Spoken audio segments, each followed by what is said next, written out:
唔急，慢慢嚟。咩話？唔好咁快啊！點解啊？好緊張啊！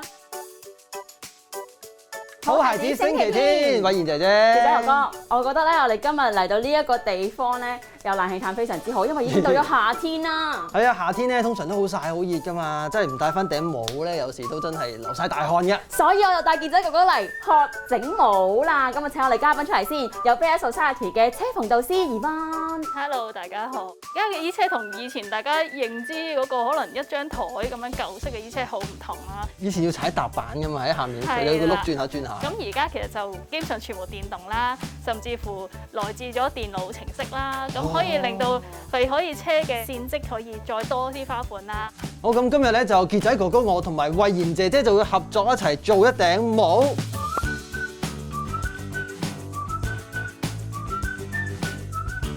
我哋頂帽係分3個部分嘅。擺啱咗自己想要嘅位置之後咧，紮住佢紮住佢啦。嫌個指針唔夠力咧，可以攞大頭針拮黐住。住哦。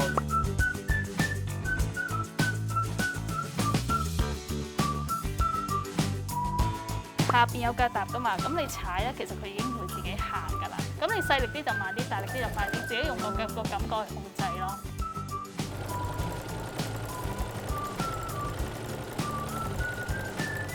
車完好似我而家想拎出嚟啦，咁你就直接撳一撳呢個鉸剪掣，佢就會剪咗線，支針上咗嚟啦，剔翻起隻靴拎出嚟就得噶啦。咁其實咧，而家有2頂帽啊嘛，咁我又係將佢面對面咁樣啦，係啦。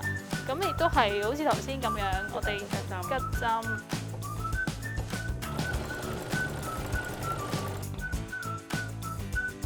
其實個樣已經出晒啦，出翻嚟啦，係嘛？咁我哋最後咧就壓一條線，咁呢個動作就交俾慧賢姐姐啦，好啊。